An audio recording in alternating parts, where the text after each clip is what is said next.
YouTube, what is going on? My name is Jake Asman. Welcome into my show. Welcome back to my channel. Thanks to everyone who reached out. If you're, maybe missed the news, didn't see it, starting Monday, so Monday, August 16th, I've accepted a full-time position with ESPN Houston, 97.5 FM. So I've lived in Houston for the last 3 years doing national radio. The network I worked for was called SportsMap Radio. It was based out of Houston. It's owned by the same company that owns the ESPN radio station. So starting Monday, I will be hosting a radio show with two other great guys, Cody Stutz and Brad Kellner, 3 to 7 Central Time. So 3 to 7 drive time in Houston. Can't wait to start talking Houston sports and any big national stuff. So you'll see a lot less of the Sports Map show that I post clips from because obviously I'm not doing that show Monday through Friday like I was. Instead, you'll see clips from my Saturday show, which is going to still be on Sports Map Radio, 3 to 6 Eastern. So just a quick career announcement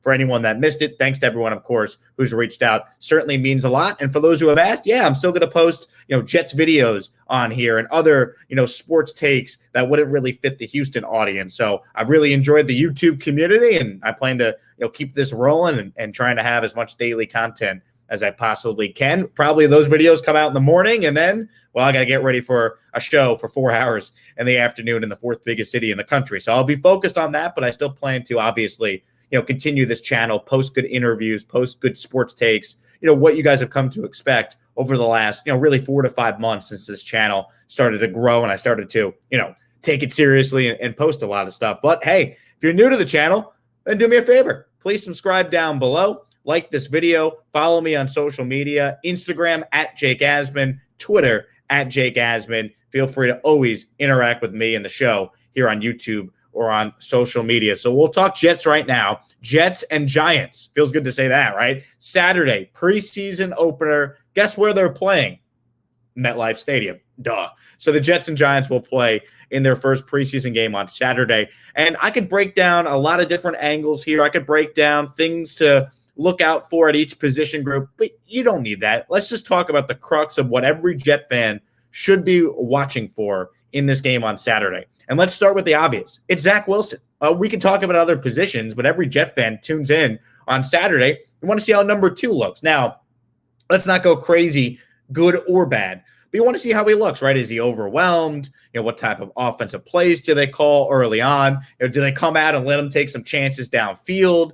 You just want to see how he looks. It's the first time that us fans can watch Zack Wilson play in a game wearing the Jet uniform. Not a green and white scrimmage, but a game. So, seeing how Zack Wilson looks is certainly something that I think every Jet fan is excited about and should be looking forward to. And you don't want to make any rash judgments, good or bad, but this is the first step, and what you hope is, the process of finally finding a franchise quarterback. So only time will tell on that. But it's about Zack Wilson, how the protection looks in front of him, who are some of the early receivers that he's targeting, right? We keep hearing about Elijah Moore. I can't wait to see him play. Does he go to Elijah Moore very often? How much playing time do some of the starters get? I mean, that's really where I should have started. Just the Jets only have 3 preseason games this year, like every team in the NFL. How many snaps do the starters get in the first game, second game, third game?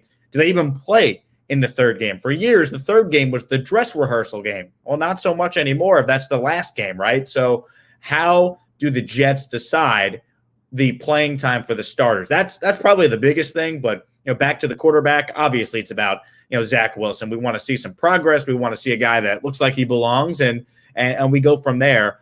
The other thing with the quarterbacks that's relevant: how do the backup quarterbacks play? How does Mike White look? How does James Morgan look? How are those guys slinging the rock early in this preseason game? Because they're going to get an opportunity here. The Jets didn't bring in a Nick Foles. They didn't sign Blake Bortles. The guy they signed is Josh Johnson. We know they could cut him easily. He's a backup. He's not a real player for this team. They don't have that, that true veteran backup that could actually come in and play. Like Josh Johnson has been around. He's been in the offense before in San Fran, but that's not the same of having like Josh McCown or Joe Flacco.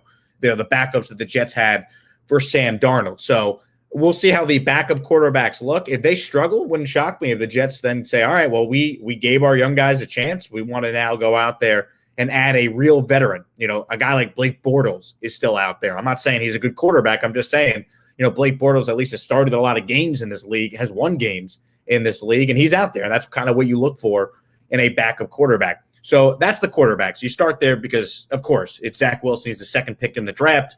We all know the Jets moved on from Sam Darnold. So the Wilson era, to me, officially gets underway in this game on Saturday. Now, second thing with this offense I'm looking at, wide receivers. We know Elijah Moore has been nasty at training camp.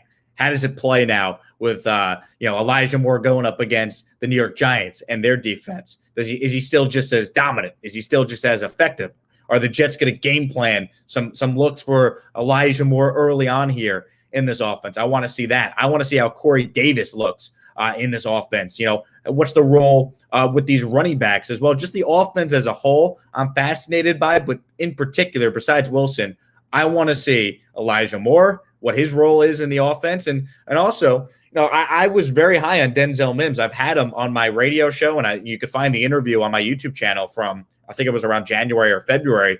And, he made it very clear that he felt the Jets offense basically limited him last year. And by Jets offense, that's Adam Gase. So I thought Mims would have been great, with a new regime coming in. I don't buy the fact that he doesn't fit, this West Coast offense they're running now. A good player is a good player. He's a physical freak, can go up and get the ball. You got him and Corey Davis on the outside. You want to find out what Denzel Mims could do. He lost a lot of weight. He got sick. He was hurt during OTAs and minicamp. So he's still building himself back into the mix. The Jets aren't just going to hand him a starting job. So how he looks early on here, I think these game reps for a guy like Denzel Mims are very important early on here. I'm not saying the Jets are going to cut him, because it's ridiculous if you think the Jets are going to cut a second-round pick, going into his second season. I'd be shocked if that were to happen. But I do want to see what type of role he will have on this team, and I think we'll get a nice grasp of, early on how he's doing based on the playing time that he gets. How many snaps does he get with Zack Wilson as the quarterback? Because that's really the key here. How long Wilson plays, he's the starting quarterback. The second a backup comes in, it's tough to judge some of these guys when you're not getting the starting quarterback, throwing you the rock or calling the play. So time will tell, but that's point number 2 for me and my top 3 things I'm looking for, right? Elijah Moore, Denzel Mims, just a receiver group in general, seeing, who Wilson targets, all that, as I just covered so far in this video. Also, I do want to see just what the role is for Crowder. I don't know how much he's going to play, but we know the Jets have Moore and they have Crowder. Love to see kind of some of the wrinkles they have in the offense. Are they going to put both those guys out there on the field at the same time with Corey Davis, with Keelan Cole? Could the Jets go 4 wide receivers? Are those the 4 that are going to be out there? What role does Braxton Berrios have? Vincent Smith? So time will tell.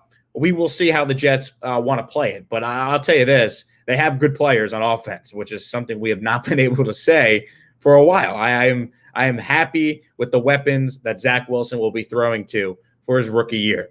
Now you just want those guys to stay healthy, because the Jets have had some tough injury luck over the years. So hopefully Zack Wilson is healthy, but hopefully the Jets wide receivers stay healthy, the line stays healthy, all that. That goes without saying. And finally, here's takeaway number 3. I can't talk only about the Jets offense. This defense, we've been hearing how nasty Carl Lawson has looked in training camp. One of my Jets sources told me, not even close, been the best player on the field. Like offense, defense, best player on the field. I'm pumped for Carl Lawson.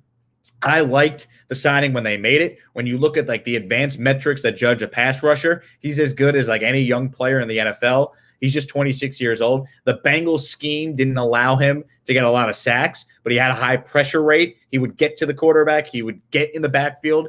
Salah's going to let him turn loose in this defense. So I'm going to be fascinated just how quick we notice Carl Lawson. Like, does he come out and, he's playing a lot of snaps and he's having an impact? I mean, look, it's one game. It's the preseason. Most importantly, you hope he stays healthy. Quinnen Williams is not even playing yet, but imagine him and Quinnen up the middle, those guys getting after the quarterback. Like, I think the Jets have a top 5 defensive line in the sport. There are guys on this Jets defensive line that a lot of casual fans probably haven't heard of. Like, I'll give you a guy that I like a lot. John Franklin Myers, I think, is a real player on this defense. I really think that Bryce Huff can be a player on this defense. Nathan Shepard apparently has had a good camp. You factor that in with obviously Sheldon Rankins, which was a good signing by Douglas, getting him from the Saints. Vinny Curry's a veteran, knows how to play. He's obviously still out, but eventually he'll come back. And you just factor in some of the depth the Jets have at that position. There's a lot of reason to actually have some optimism that the Jets defensive line will be the strength of the team for the first time. I mean, when was the last time we've said that, right? The sack exchange in the 80s? I'm not old enough to remember that, but it certainly has been a long time since we felt good about a Jets defensive line, and they have to be good because that will cover up from some of the mistakes these young corners are going to make. So those are kind of the things I'm looking for, right? Obviously, quarterback, Zack Wilson, we covered that. Wide receivers, how do certain guys look? The role of a guy like Denzel Mims after we're hearing that he's not getting a ton of reps with the starters early on in training camp. And, defensively, this defensive line, let's see what they could do, right? They're not going up against, the Jets. They're going up against another team. They're going up against the New York Giants. And, let's see what those guys could bring to the table. Let's see what those guys could do. And then, just finally, obviously, it's not really a full-on takeaway, but, these young cornerbacks, right? Bless Austin said the other day to the New York media that he thinks by the end of the year, we'll be talking about him like he's one of the best corners in the league. Bless, I'll tell you what, from your lips to God's ears, that we are talking about you as one of the best corners in the league. Bless Austin, Rutgers guy. I think he knows that Jet fans have a certain appreciation for shutdown corners. We saw maybe the best shutdown corner ever in his prime for many years at Giant Stadium and then MetLife Stadium and of course Darrelle Revis. So please, bless Austin, be right. Let's see, how that young cornerback group for the Jets plays out. But those are my takeaways. In the comments after this video wraps up, let me know what you're looking for, what you're watching out for, and we'll certainly talk about it on Monday and have a lot to react to, or maybe Sunday. I don't know. I'll do a video, but I don't know the schedule just yet. But once again, thanks to everyone for watching. You can follow me on Twitter at Jake Asman and Instagram at Jake Asman. Plus, please subscribe to the channel if you don't already. And if you already do subscribe to the channel, well, 1, thank you. 2, keep watching. And 3, comment your thoughts or like this video. That helps with the YouTube algorithm, I believe, as well. Thanks so much for watching, everyone. Enjoy the game on Saturday. Go Jets. And look, football's back, baby. This is what we want. Best time of the year to be a Jet fan, right? Hope, optimism. Can't wait for Saturday. Have a good Wednesday, everybody. More videos to come.